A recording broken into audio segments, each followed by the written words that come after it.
depressed, frustrated, sad, confused. You want answer. Let's talk. Give me a message sa page ko sa Philippine Dating Coach and you can have one-on-one coaching with Coach Baze, your dating coach. Just please subscribe to my channel and hit the bell button. Okay, so muli ako nagbabalik, no? May mga ginawa lang at inasikaso last time. But if in case na kailangan nyo pa rin ng advice and you need to talk to me one-on-one, laging open ang Philippine Dating Coach. Huwag kayong mahihiya, huwag kayong matatakot. Lagi nyo nga alalahanin na ang pag-uusapan natin doon is very private at ang mga pinag-uusapan natin doon ay hindi lumalabas. So if in case na kailangan nyo ako, just give us a message sa page namin dahil I assure you na sigurado 100%, hindi, 100%, I mean, panalong-panalo tayo sa pag gano'n yung pag nagpa-schedule kayo, then that would be fine and I mean, mas magiging okay ang lahat. Anyways, we will start to talk about this. Ano ba ang isang bagay na hindi mo dapat gawin para ma-miss ka ng ex mo? At sigurado mamimiss ka niya pag hindi mo to ginawa. Ang sagot ko lang dito is do not extend effort. Or do not extend your effort. Or sa madaling salita, huwag ka na lang mag-effort pa. Para balikan siya, gumawa ka ng kung ano-anong kawirduhan na bagay para lang magpamiss sa kanya, magpapansin, mag-post ng kung ano-ano lang para lang mapansin ka niya. I mean, stop. I-stop mo lahat ng plano mo na gusto mo na ma-miss ka niya. I-stop mo lahat ng plano mo na maalala ka niya. I-stop mo lahat ng plano mo na mga balak mong gawin para lang matrigger mo siya. Lahat ng yun, i-stop. Wala kang pinakapag-focusan kundi yung life mo, yung buhay mo, yung mga gusto mong gawin, yung mga magpapasaya sa'yo. Sa isip-isip mo kasi ex mo lang magpapasaya sa'yo eh. Mali ka, hindi ex mo magpapasaya sa'yo. Walang ibang magpapasaya sa'yo liban sa sarili mo, of course. Pero syempre, dahil nga meron kang emotional problem ngayon, hindi mo maintindihan yan. Kaya nandito ako para i-discuss sa'yo, nakalimutan mo rin yung emotional problem mo. So first, huwag kang gumawa ng anumang extended effort para lang ma-miss ka niya. Especially mga flowers, magpapadala ng ganun, kung ano-ano pa. Do not do that. Never ever. May mga ilang clients pa rin ako na parang gusto nilang gumawa ng paraan para lang mapansin sila ng ex nila. I think, mas magandang gawin, stop. Kasi kapag pinipilit mo ang isang bagay, lalo lang yung hindi iisipin, di ba? Kumbaga, paano ka magbibuild ng mystery kung walang mystery? Saan ka nakakita ng mystery na naka-reveal, di ba? Okay, papakita ko Ang opposite ng mystery sa relationship is yung revealed. Ibig sabihin, kapag revealed, wala nang mystery yun kasi nga naka-reveal na, di ba? So, yun lang naman ang magiging kalaban ng mystery, ang revealed. I mean, nare-reveal yung mga bagay-bagay. So, kapag kasi ikaw, nire-reveal mo na parang mahal mo pa siya, gustong magpapansin, gustong gumawa ng paraan, lahat ng mga diskarte mo para lang maalala ka niya. Kapag kasi pinapakita mo sa kanya yan, marireveal ka. At kapag na-reveal ka, mawawalan ng pundasyon yung attraction. Kasi ang pundasyon ng attraction, lagi niyong tatandaan, ang pundasyon ng attraction ay walang iba kundi mystery. Kapag ang mystery nawawala siya, mawawala yung foundation ng attraction. Sino ma-attract sa'yo? Wala. Revealed ka na eh. Kumbaga, kapag kasi gumagawa ka ng anumang uri ng paraan para lang ma-miss ka niya, unconsciously, I mean it. Kapag sinabi kong unconsciously, ibig sabihin unconsciously, mararamdaman at makikita ng ex mo na gumagawa ka pa rin or nag-e-extend ka pa rin ng effort para lang mapansin ka niya.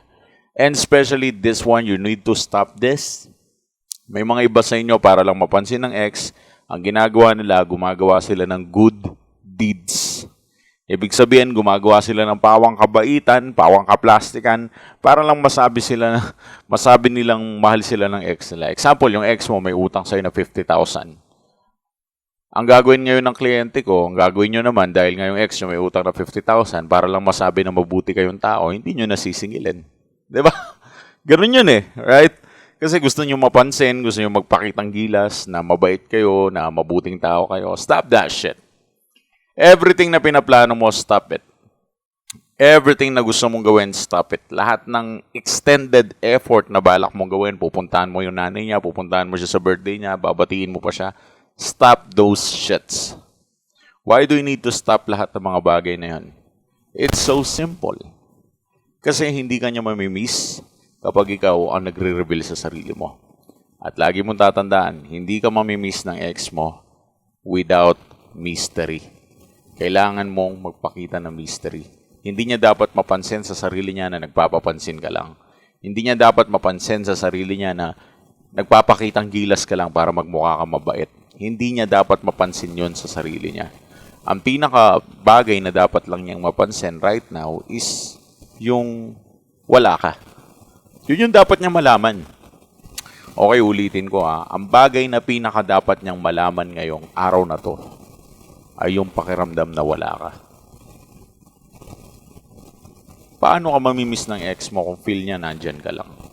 Huwag na tayong maglokohan. Walang makakamiss sa'yo kapag alam nilang nandyan ka lang. Mararamdaman lang niya yung pagkamiss sa'yo kapag wala ka. Kaya itigil mo na lahat ng plano mo o paraan mo, stop mo na yan, ilagay mo na sa basura, at huwag mo nang alalahanin pa dahil since this day, wala nang extended effort na magaganap. Since this day, lahat ng gagawin mo ay naaayon na sa gusto mong gawin. Ibig sabihin, less effort na nga, more production pa. 'Di ba? Kasi hindi ka na nag-effort, na-miss ka pa niya. Kaysa naman kung ano-ano pang kalokohan pinagagawa mo, kulang na lang mag-tumbling ka para lang ma-miss ka niya. Don't do that. Lahat ng mga bullshits na yun, tanggalin mo pagkatapos bumalik ka sa normal na ikaw. Then ayusin mo buhay mo at magpakasaya ka dahil nabalitaan mo ang good news from Coach Base na hindi mo na kailangan magpakatanga pa para lang ma-miss ka niya. Good news from Coach Base na ang kailangan mo lang gawin ay maging masaya at mamimiss ka niya. Good news from Coach Base. Ang dapat mong gawin ay wala kang dapat gawin. Hindi ba good news yun? Kumbaga, pumasok ka ng trabaho tapos wala kang ginawa pero nagsahod ka. Di ba? Parang mas good news yun kaysa pagod na pagod kang kumakalkal ng kung ano-anong plano, kung ano-anong strategy, kung ano-anong kalokohan, tapos wala namang resultang nangyayari, wala ka namang resultang nakukuha. Yun yung bad news dun. Plano ka pang magganito, magganyan, magganon. Di, wag na.